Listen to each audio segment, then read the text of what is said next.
Salam sejahtera, tuan-tuan dan puan-puan. Hari ini kita akan berkongsi berkaitan dengan PLC yang berfokuskan dialog prestasi, iaitu prosedur pelaksanaan. Dan untuk makluman, pihak kementerian telah pun mengeluarkan sebuah buku iaitu Kit PLC untuk membudayakan PLC ini di sekolah. Dan antara yang disebutkan ialah Kit PLC ini merupakan medium pengajaran melalui proses kolaboratif antara guru dalam menyelesaikan isu-isu yang berkaitan dengan PDC. Okey, so tanpa membuang masa, kita teruskan.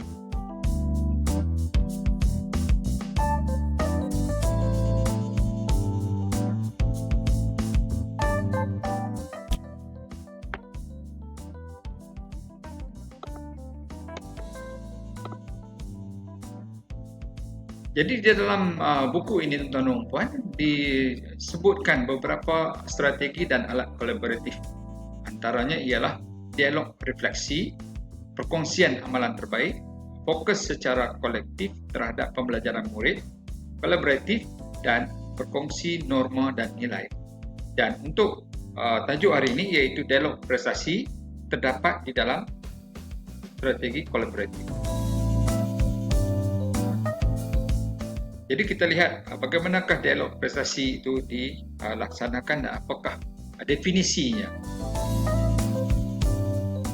Definisi bagi dialog prestasi merupakan forum atau perbincangan berfokus untuk menyemak prestasi dan isu-isu berkaitan berdasarkan data dan fakta serta diakhiri dengan penyelesaian masalah, langkah-langkah yang konkret dan tindakan susulan. Itu ialah definisi bagi dialog prestasi. Dan terdapat 4 objektif mengapa dialog prestasi ini perlu dilaksanakan. Pertama sekali ialah untuk menetapkan sasaran, mengukur prestasi dan mengambil tindakan susulan. Objektif yang kedua ialah forum ini boleh dikemukakan untuk mengemukakan isu-isu yang menghalang kemajuan dan menganalisis data untuk menentukan punca masalah. Dan yang ketiga objektifnya untuk sebagai forum perbincangan menyelesaikan masalah, mengenal pasti intervensi dan berkongsi amalan terbaik. Dan objektif terakhir ialah untuk mengenal pasti masalah yang tidak dapat diselesaikan dan dapat mengemukakannya ke peringkat yang lebih tinggi. Itulah objektif yang disenaraikan. Dan kita lihat apakah prosedur yang diamalkan. Biasanya disarankan prosedur FIS, iaitu Focus, Improve dan Share. Jadi kita bayangkan kita berada dalam satu forum ataupun satu dialog prestasi. Pertama sekali yang kita perlu lakukan ialah dialog prestasi tersebut mestilah mempunyai fokus. So, perlu menentukan fokus objektif perbincangan. Yang kedua, kita perlu menyediakan data yang telah diverifikasi. Dan seterusnya menyediakan bahan pembentangan. Tentulah sebelum kita melakukan sesuatu perlulah melakukan mencari bahan-bahan untuk pembentangan dahulu. Okay. Dan diteruskan dengan dialog secara kolaboratif berkaitan isu prestasi, punca dan cabaran-cabaran. Selain daripada itu, kita boleh berkongsi amalan terbaik.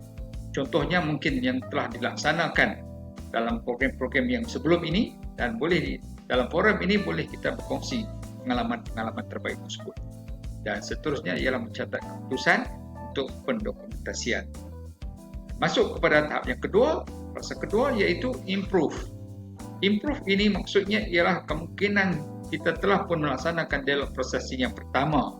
Jadi dalam forum dalam dialog prestasi yang kedua ini, maka kita perlulah berfokuskan kepada isu penyelesaian, pembentangan prestasi intervensi yang telah pun dilaksanakan dalam dialog prestasi yang pertama, perkongsian amalan terbaik. Sekali lagi, sekiranya terdapat amalan-amalan terbaik yang boleh kita amalkan, boleh berkongsi dalam forum tersebut. Pembentangan fokus masalah baru dan punca masalah. Sekiranya program-program yang dijalankan itu terdapat masalah-masalah baru yang belum lagi dikenal pasti, maka dalam DP kedua ini boleh kita kenal pasti dan kita mencari intervensi dan memutuskan intervensi yang perlu kita laksanakan. Seterusnya, mengemukakan masalah untuk sokongan profesional dan melaksanakan tindakan susulan terhadap intervensi-intervensi yang telah kita laksanakan, serta membuat penilaian keberkesanan dialog prestasi tersebut, kita yang pertama itu, dan membuat pemantauan keberkesanan tindakan-tindakan susulan kita. Dan seterusnya, bahagian share, maka menyediakan laporan dan perkongsian amalan terbaik sebagai salah satu daripada dokumentasi. Seterusnya, sekiranya tuan-puan memilih untuk tidak menggunakan kaedah FIS, bolehlah menggunakan kaedah yang disarankan oleh dalam BTP ini, iaitu yang mengandungi proses pengumpulan data, analisis dan laporan, isu, punca dan perancangan tindakan sebelum diakhiri dengan pelaksanaannya.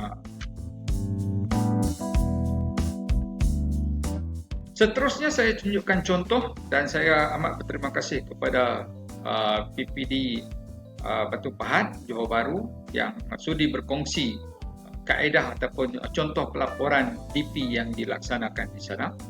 Tuan-tuan dan puan boleh lihat dari sini. Okey, contoh yang pertama. Dan di sini saya senaraikan contoh yang kedua, pelaporan pelaksanaan intervensi juga.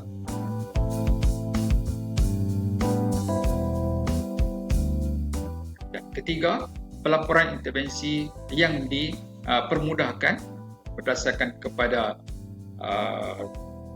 daripada DP, contoh laporan DP dari Batu Pahat tadi. Dan sekiranya tuan-tuan dan puan tidak mahu menggunakan contoh laporan itu, bolehlah menggunakan contoh laporan yang konvensional. Okey, yang sebegini bentuknya, iaitu masukkan bilangan, isu, punca, pelaksanaan intervensi dan tarikh pelaksanaan.